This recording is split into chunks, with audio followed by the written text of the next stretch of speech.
Hello, Eagles fans. Michael Barkann, Ray Dittinger. This is Nissan in-game live. I think it's a game right now, Ray. Time to call the game. 21-7. The Eagles trail the world champion Tampa Bay Buccaneers. It only feels like double that score for Tampa Bay, of course. Ray, when you look at this, and by the way, my bold prediction for the game from the pregame show was that the backs for the Eagles combined would have 20 carries, only 19 to go, Ray. People will come, Ray. People will definitely come. I had a friend who you and I both know respects me, who I respect him. I hope he respects me. It's one of three things, he says. Roseman hired a puppet. Quarterback can't play. Coach is a disaster. I have never seen an offense worse. It's horrific. No rhythm or strategy. I didn't know you could text, Ray, but thank you. Go ahead. What do you think?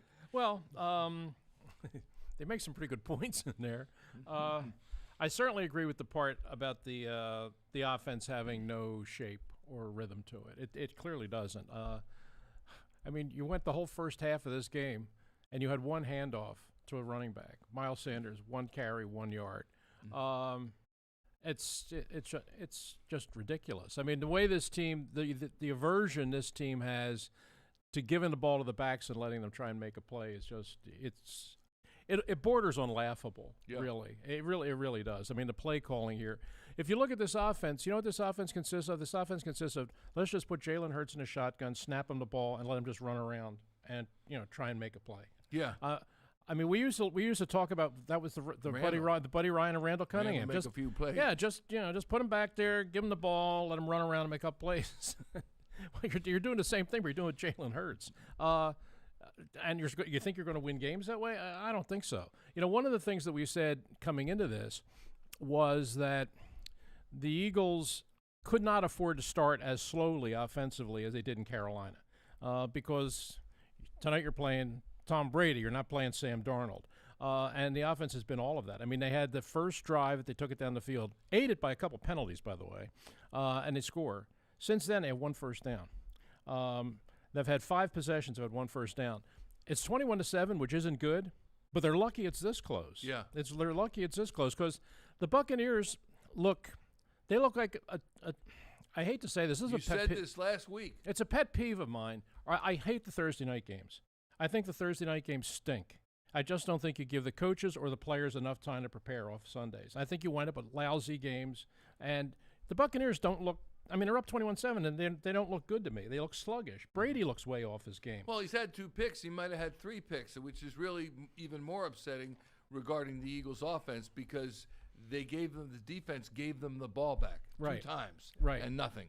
No, coming into this game the fact of the matter is, the Buccaneers, they're the world champs, so I'm not going to take anything away from them. And Brady's the greatest quarterback of all time, if not the greatest football player. So give them their due. But right now, their defensive secondary is in shambles. I mean, they didn't have their real starters to begin with, and then Richard Sherman goes out. I mean, they're playing with the bottom of the roster in this game. And the Eagles still can't get a first down. And I think that contributes to the play calling here because the Eagles coaches are looking at this Tampa Bay secondary and saying, well, we got to be able to throw the ball against these guys. But the fact of the matter is, right now your offense is so broken, you can't even make plays against the backups of the backups of the Tampa Bay Buccaneers. You know, sadly, it does appear, based upon the play calling offensively, that they're over their heads. Like there's just they cannot figure out any kind of play call, any kind of scheme. I don't know what their scheme is. You know, I call it the pull it down and run for your life offense, which is what Jalen Hurts has been doing. And by the way, at one point during the first half, he had a passer rating of 112. Now it's at 42. He's 5 of 14. He's not even 50% passing. 54 yards, a touchdown, and a pick.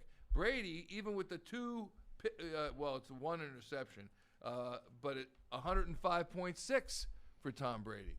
Right. So, I don't know what you think the second half will bring, but when you have your running backs with 1 carry, and Miles Sanders got that personal foul penalty, and I thought, I'm sure he's so frustrated he's just going nuts. Probably is. I mean, I would certainly expect that he would. And, when you look at, and I don't want to be Mr. Analytics here and lean on statistics, but sometimes you have to. The fact of the matter is, Miles Sanders is averaging 4.6 yards per carry this year. It's not like he's not productive when he gets the ball. Kenny Gainwell, the rookie running back, is averaging 4.8 yards per carry when he carries the ball.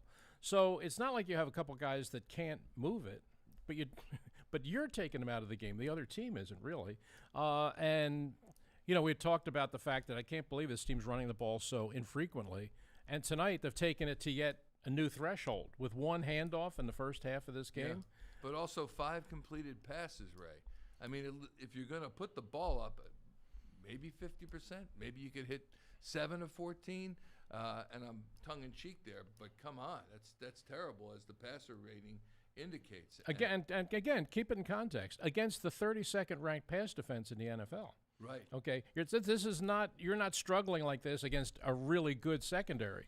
You're struggling like this against the worst secondary in football right now, and that's the best that you can do.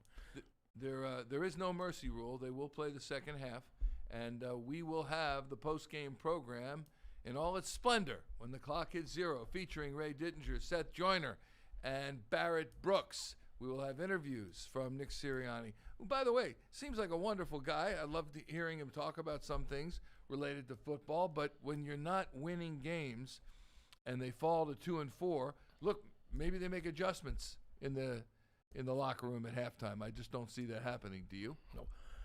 Well, they kind of have to, because what they tried in the first half didn't work, and and Jonathan Gannon's going to have to do some things on defense too. I mean, the Buccaneers have really stopped themselves. The Eagles' defense hasn't stopped them. Right. I mean, Brady has really been off his game. I mean, he's missed a lot of throws that he would ordinarily make. I think maybe his thumbs bother him a little bit.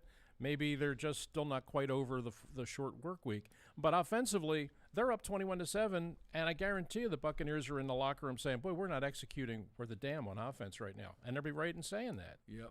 Looks like a practice for the Buccaneers. It looks like Thursday practice. It looks like, to me, what it looks like, Mike, it looks like it's a really good team, the Buccaneers, championship team, just came in here and said, look, let's just get in and get out. Let's, don't make it pretty. Don't worry about the stats. Let's just go in, play these guys, get the W, fly home, rest up, and get ready for the rest of the year. That's kind of the way it looks like to me. And so they play down to the level of their competition, and they're still leading 21-7. And they're still up 21-7, right.